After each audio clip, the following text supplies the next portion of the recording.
لا نبي بعده أما بعد فأعوذ بالله من الشيطان الرجيم بسم الله الرحمن الرحيم ألم يجدك يتيما فآوى ووجدك ضالا فهدى کیا اس نے آپ کو یتیم نہ پایا پھر آپ کو اس میں ٹھکانہ عطا فرمایا اور اس نے آپ کو اپنی محبت میں گم پایا تو منزل محبت عطا فرما دی۔ سامعین، آج ہماری سورہ الضحیٰ کی آیت مبارکہ نمبر 7 تک کی تلاوت و ترجمہ کا شرف نصیب ہوا۔ سورۃ الضحیٰ میں عظمت مصطفیٰ صلی اللہ علیہ وآلہ وسلم کے مختلف پہلوؤں کا تذکرہ چل رہا ہے۔ آج کی آیت مبارکہ میں الم یجدک یتیما فآوی، اے محبوب صلی اللہ علیہ وآلہ وسلم، ہم نے آپ کو یتیم پایا تو آپ کو ہم نے اپنی بارگاہ سے ٹھکانہ عطا فرمایا۔ اب اصطلاح میں یتیم کسے کہا جاتا ہے؟ یتیم اس نابالغ بچے کو کہا جاتا ہے جس کا والد فوت ہو جائے۔ جو بچہ نابالغ ہو اور اس کا باپ فوت ہو جائے، شریعت میں اسے یتیم کہا جاتا ہے۔ بالغ کا اگر باپ فوت ہو جائے تو اسے یتیم نہیں کہتے۔ اگر ایسی بات ہو تو پھر دنیا میں کوئی بھی ایسا نہ ہو جو یتیم نہ ہو، سارے یتیم۔ شریعت مطہرہ میں یتیم کے احکامات صرف اس پر لاگو ہوتے ہیں جو نابالغ بچہ ہے اور اس کا والد دنیا سے رخصت ہو جائے۔ اب اللہ تعالیٰ نے ایک ایسا معاملہ فرمایا کہ محبوب کریم صلی اللہ علیہ وآلہ وسلم ابھی شکم مادر میں تھے کہ اللہ تعالیٰ نے آپ کے والد گرامی حضرت سیدنا عبداللہ علیہ السلام آپ کا سایہ آپ کے سر سے اٹھا لیا۔ تو جب آپ پیدا ہوئے اس سے پہلے ہی آپ کے والد گرامی حضرت سیدنا عبداللہ علیہ السلام دنیا سے تشریف لے جا چکے تھے۔ آپ کی ساری ذمہ داری آپ کے دادا حضرت عبد المطلب رضی اللہ تعالی عنہ ان کے ذمہ آئی، اور یہ عرصہ تقریباً 6 سال تک چلا۔ اس کے بعد آپ کے دادا جان کا بھی وصال ہو جاتا ہے، اور یہ ساری ذمہ داری آپ کے چچا جناب ابو طالب رضی اللہ تعالیٰ عنہ ان کے کندھوں پہ آ جاتی ہے۔ انہوں نے آپ کی باقاعدہ طور پہ پرورش اور یہ ساری ذمہ داریاں یہ نبھائیں۔ سبحان اللہ۔ اب یہاں پہ یہ فرمایا گیا کہ اے محبوب صلی اللہ علیہ وسلم،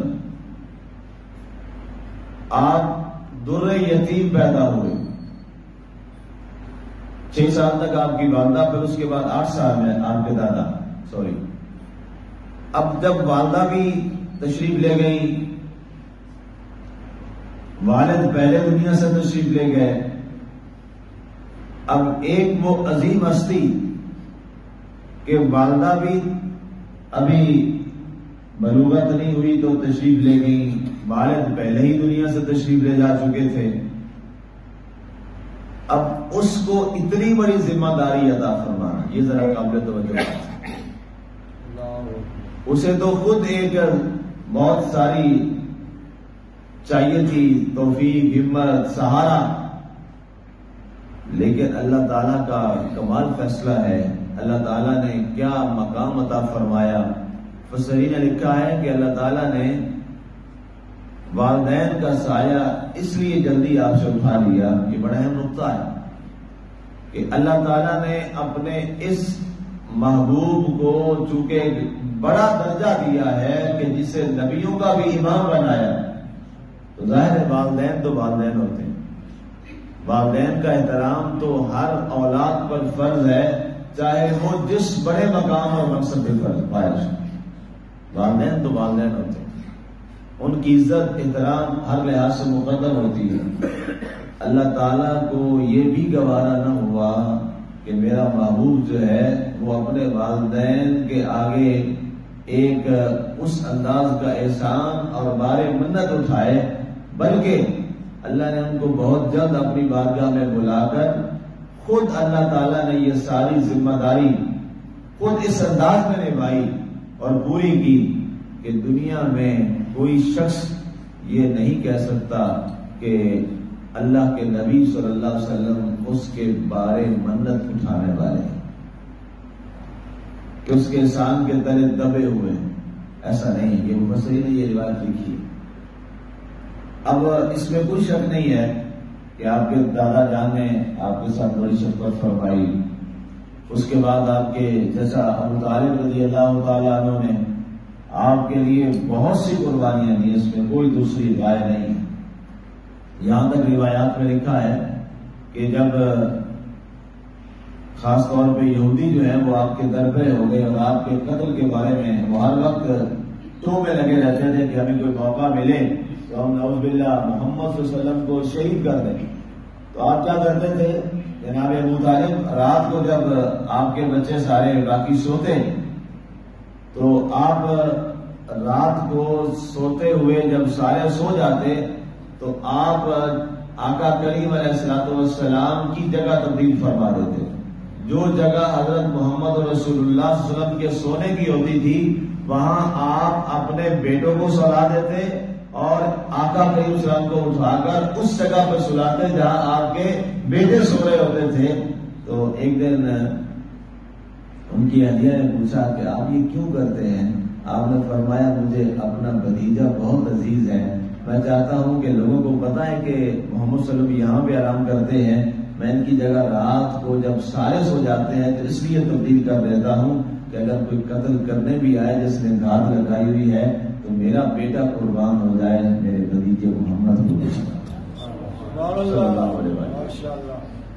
اس قدر آپ کی وفائیں ہیں جناب رسالت مآب صلی اللہ علیہ وآلہ وسلم کے ساتھ۔ یہ تو ایک میں نے پہلو بتایا ہے وفا کا، محبت کا، اور بہت سارے معاملات جہاں جہاں بھی کبھی معاملہ ہوتا اور کفار بڑھتے تو حضرت ابو طالب رضی اللہ تعالیٰ عنہ سب سے آگے بڑھ کر دفاع کرتے تھے آقا کریم علیہ الصلوۃ والسلام کا۔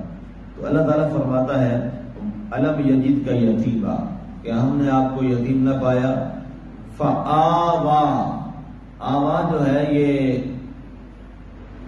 ایوان کا مصدر ہے، اس کا مصدر ایوان ہے جس کا معنی ہوتا ہے ایک چیز کو دوسری چیز کے ساتھ ملا دینا۔ عربی زبان میں اس کا معنی یہ ہوتا ہے۔ تو اللہ تعالیٰ نے اپنے نبی صلی اللہ علیہ وسلم کو کیسے ملا دیا؟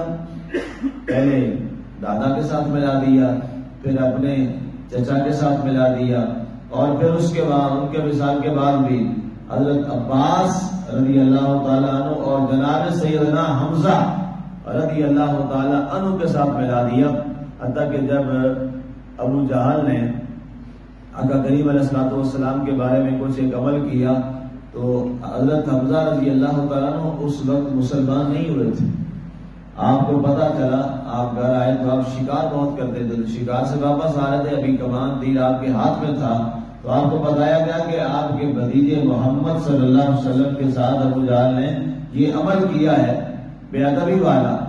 تو آپ گھر جانے کی بجائے سیدھا ابو جہل کے پاس پہنچے اور اس کے گھر میں گئے اور بغیر پوچھے ہوئے اس کے سر میں زور سے جو ہے وہ کمان ماری، اس کے سر کو زخمی کر دیا۔ کہا تجھے معلوم نہیں ہے کہ وہ محمد صلی اللہ علیہ وسلم جو ہے گھر سے میں نے اسلام قبول نہیں کیا، میں ان کے دین پہ نہیں ہوں، لیکن وہ میرا بھتیجا تو ہے۔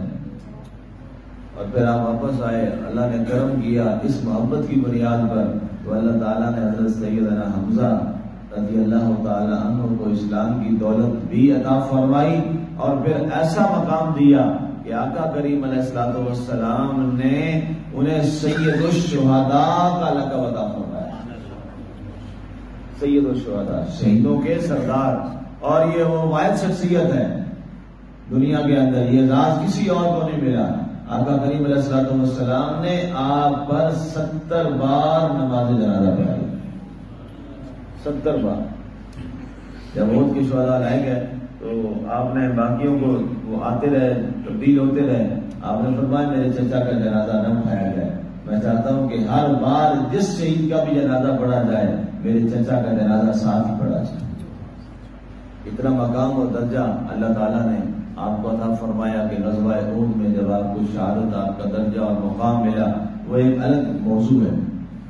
تو اس لیے فرمایا ہم نے آپ کو یتیم پایا تو پھر ہم نے آپ کو آپ کے اس خاندان کے ان لوگوں کے ساتھ ملا دیا، اور انہوں نے آپ کو پورا سہارا دیا ظاہری طور پر، اور اسلام کے پھیلاؤ میں انہوں نے اپنے طور پر ایک کردار ادا کیا، آپ کی شخصیت کے تحفظ کے بارے میں کردار ادا کیا. وَوَجَدَكَ ضَالًّا فَهَدَىٰ. اب یہاں یہ لفظ ضال آیا ہے.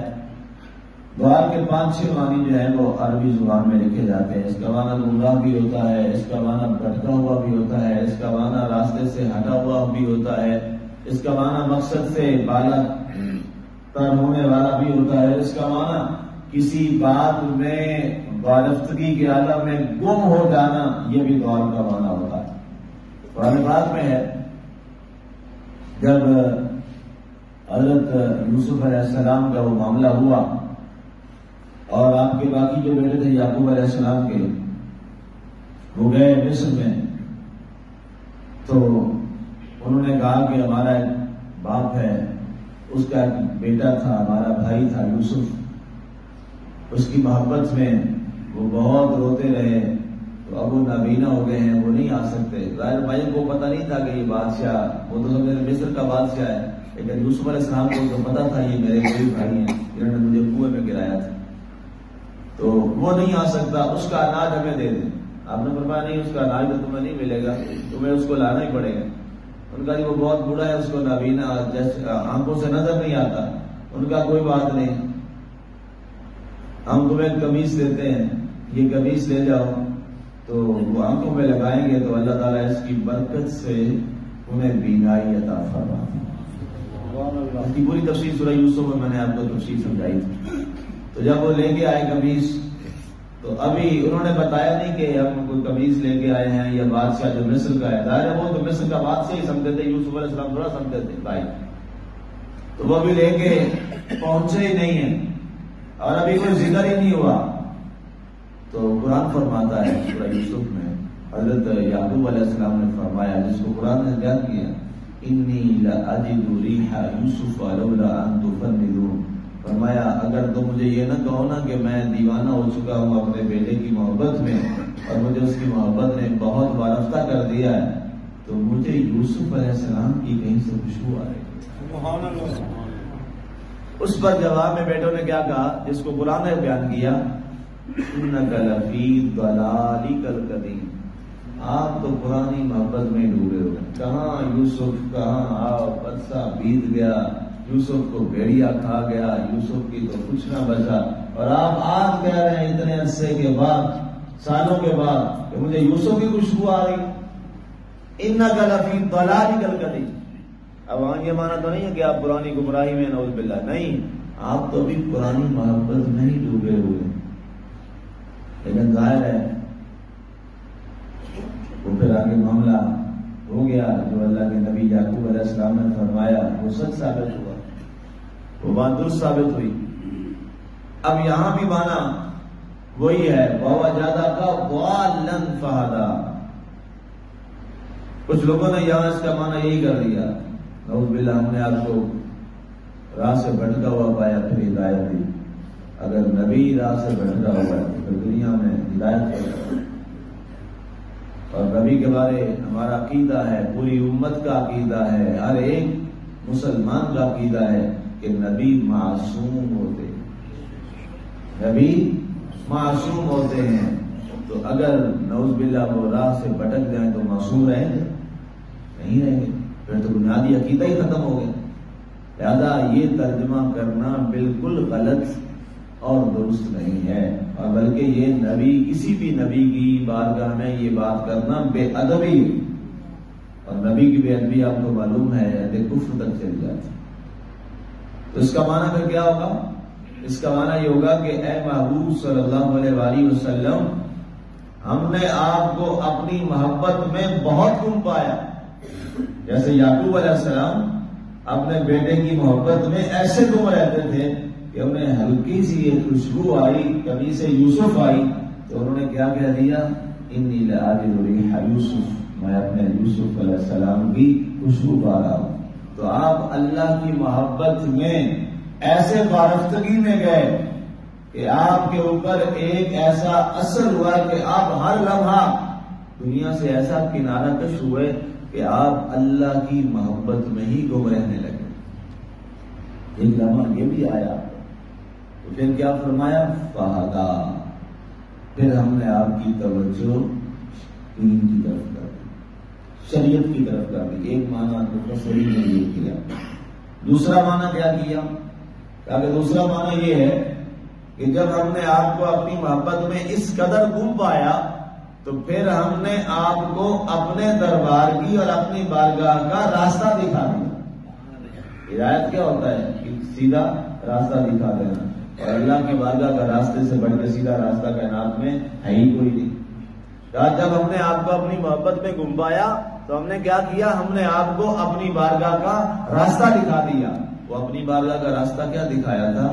جو 15 پارے میں آپ پڑھ آئے کہ ہم نے آپ کو معراج شریف کا سفر عطا فرمایا۔ جب آپ ہماری محبت میں بہت تڑپنے لگے، وارفتگی کے عالم میں چلے گئے، تو اس کے بعد پھر ہم نے آپ کو معراج شریف کروائی اور ہم نے روبرو ہو کر اپنا دیدار آپ کو عطا فرمایا اور آپ کی اس پیاسے محبت کو بجھا دیا۔ تو یہاں اس کا ذکر کیا گیا، وَوَجَدَكَ ضَالًّا فَهَدَىٰ، اے محبوب ہم نے آپ کو اپنی محبت میں جب وارفتہ پایا تو پھر ہم نے آپ کو اپنی بارگاہ کی طرف راستہ دکھایا اور پھر آپ کو معراج شریف کا عظیم شرف نصیب فرمایا۔ تو اللہ تعالیٰ نے اس طرح کا معراج کا سفر کسی نبی اور رسول کو عطا نہیں فرمایا۔ اللہ تعالیٰ ہمیں آقا کریم علیہ السلام کے ان عظیم محبت والے پہلوؤں کو سمجھ کر عمل کی توفیق عطا فرمائے۔ آمین و علینا الی البلاغ۔